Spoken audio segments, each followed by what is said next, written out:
झाबुआ में हुआ है। सड़क हादसे में 9 लोगों की मौत हो गई है। ट्रक और कार की टक्कर में यह हादसा हुआ। 2 परिवार के 9 लोगों की मौत हो गई है। 4 बच्चों और 3 महिलाओं की मौत हुई है। शादी समारोह से सभी लोग लौट रहे थे और इस बीच जोरदार भिड़ंत 2 वाहनों में आमने सामने से 9 लोगों की मौत की खबर है। भीषण सड़क हादसा झाबुआ में हुआ है। ट्रक और कार की टक्कर के बाद यह हादसा, जिसमें कि 2 परिवार के 9 लोगों की मौत हो गई है। इसमें 4 बच्चे और 3 महिलाओं की मौत हुई है। शादी समारोह से वापस लौट रहे थे, लेकिन क्या तेज रफ्तार इसकी एक बड़ी वजह है या रॉन्ग साइड क्या है, इस बारे में अभी कोई जानकारी नहीं मिली। हालांकि आपको तस्वीर दिखा रहे हैं, ये देखिए तस्वीर, ट्रक और कार के परखच्चे उड़ गए हैं। देखिए कार बुरी तरह क्षतिग्रस्त है। 9 लोगों की मौत हो गई है और इस ट्रक के आगे का हिस्सा आप देख सकते हैं, जो कि बुरी तरह क्षतिग्रस्त है। आधा से ज्यादा हिस्सा आगे का ट्रक का खत्म हो चुका है और आप कार को देखेंगे, कुछ भी नहीं बचा। वीरेंद्र संवाददाता हमारे साथ जुड़ गए हैं। वीरेंद्र, कैसे हुआ यह हादसा, क्या वजह रही, क्या जानकारी मिल पा रही है? शुरुआती जानकारी ये है कि सजेली फाटक, जो रेलवे फाटक, उसके वहां पर इस वक्त क्या आरओबी का काम चल रहा है। तो जो रास्ता है वो काफी उबड़ खाबड़ है। रात के वक्त जब इको वाहन गुजरा था जिसमें परिवार सवार था, और उसी वक्त जो काला बता जारी निकल रहा था, और कुछ लोग ये बता रहे हैं कि शायद हो सकता है कि जो ड्राइवर है झपकी लगी, उसके बाद वहाँ जो रोड जो असमतल था उसकी वजह से जो लोग बता रहे हैं कि जो ट्राला है ये गाड़ी के ऊपर पलट गया, और जिस वजह से जो परिवार है, जो उसमें सवार थे परिवार, वो उसमें दब गए और उनकी मौत हो गई। बहुत शुक्रिया वीरेंद्र जानकारी साझा करने के लिए।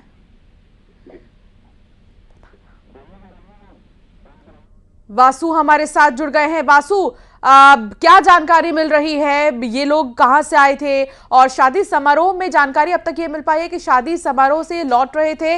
बहुत बड़ा हादसा हो गया वासु, और तेज रफ्तार एक बड़ी वजह है इसकी।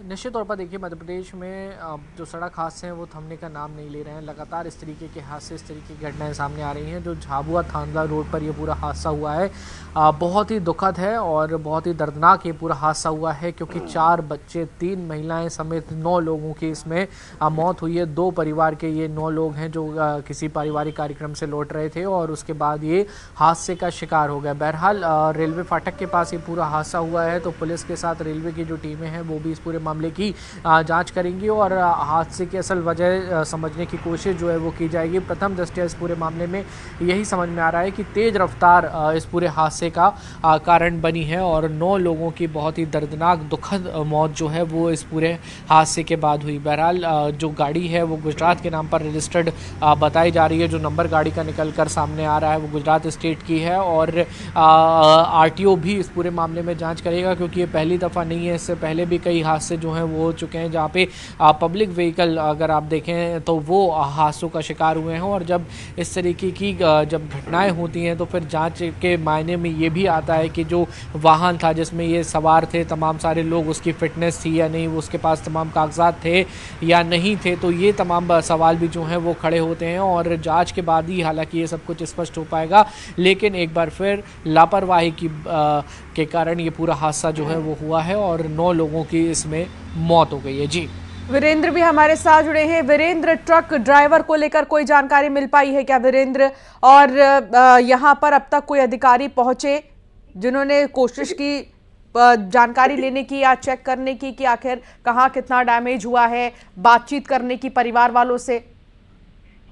देखिए, हादसे के बाद में जो थानला और मेघनगर पुलिस है वो दोनों मौके पर पहुंची। वहां पर जो मृतक थे, घायल थे, उनको अस्पताल पहुंचा है। कुछ लोगों का इलाज जो है मेघनगर के जिला अस्पताल सिविल अस्पताल चल रहा है, दूसरा कुछ लोगों का थानला के सिविल अस्पताल चल रहा है। और बताया जा रहा है कि कुछ लोगों को जो ज्यादा गंभीर थे, जो घायल हैं, उनको इलाज के लिए बाहर भी रेफर किया गया है। तो अभी दोनों थानों की पुलिस पहुंची है। हालांकि बताया जा रहा है जो ड्राइवर है वो मौके से जब हादसा हो उसके बाद में फरार हो गया, तो पुलिस की भी तलाश कर रही है। बिल्कुल, और पुलिस को तलाश है ड्राइवर की। तो दूसरी तरफ वासु, कई बार रफ्तार पर जो है ब्रेक नहीं लग पाता और यही कहा जाता है कभी नहीं से देरी ही सही। बावजूद इसके इस तरह के हादसा, इस तरह की घटनाएं हो रही हैं। अभी क्या जानकारी मिल पा रही है? संपर्क करने की कोशिश हो रही है क्या परिवार वालों से?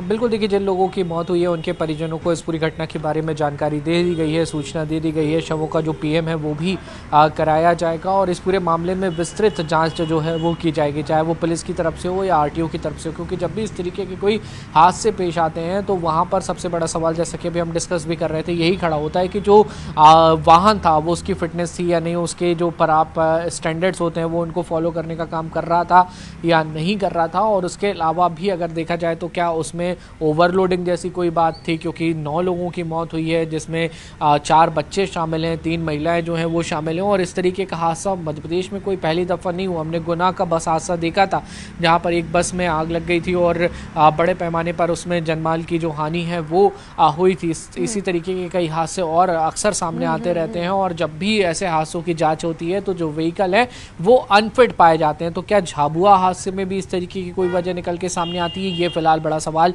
बना हुआ है। और अब ज़रूरी हो जाता है कि शासन प्रशासन ऐसे हादसों के बाद सख्त कदम उठाए, वाहनों की निरंतर जांच हो, ओवर स्पीडिंग पे काबू पाया जाए, ओवरलोडिंग पे काबू पाया जाए, नहीं तो इस तरीके की घटनाएं बिल्कुल ये बड़ी बात है। ओवरलोडिंग और जैसा कि आपने कहा कि गाड़ी अनफिट तो नहीं थी, ये तमाम चीजें ऐसी हैं जिनको देखना बहुत ज्यादा जरूरी है, जिनकी जांच होना बहुत ज्यादा जरूरी है। वीरेंद्र, क्या जानकारी मिल रही है, क्या कैपेसिटी थी 9 लोगों के बैठने की गाड़ी में? देखिए, जो इको वाहन आता है ये 7 सीटर 9 सीटर ये होता है, लेकिन इसमें परिवार बताया जा रहा है कि जैसे 9 लोग से ज्यादा सवार थे उसमें। तो सवाल तो खड़े होते ही हैं कि जिस तरह लगातार झाबुआ जिले में इस तरह के वाहन चलते हैं तो उनमें जो ओवरलोडिंग वो तो दिखाई देती है, जो क्षमता रहती है वाहनों की उनसे ज्यादा लोग बिठाए जाते हैं।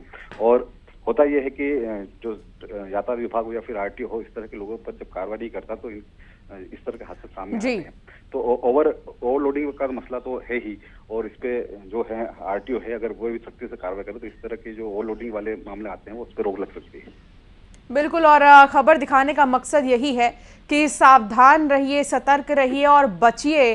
ज़्यादा स्पीड गाड़ी मत चलाइए, कोशिश कीजिए कि आपके गाड़ी का मेंटेनेंस आप समय समय पर कराते रहें। और बिल्कुल भी ज़रूरी नहीं है कि आप किसी गाड़ी को ओवरटेक करें या फिर बहुत तेज़ी से आप कहीं जाएं। आराम से जाइए और अपना बहुत ज़्यादा ख्याल रखिए। बहुत शुक्रिया वासु जानकारी साझा करने के लिए। वीरेंद्र, आपका भी बहुत शुक्रिया जानकारी साझा करने के लिए।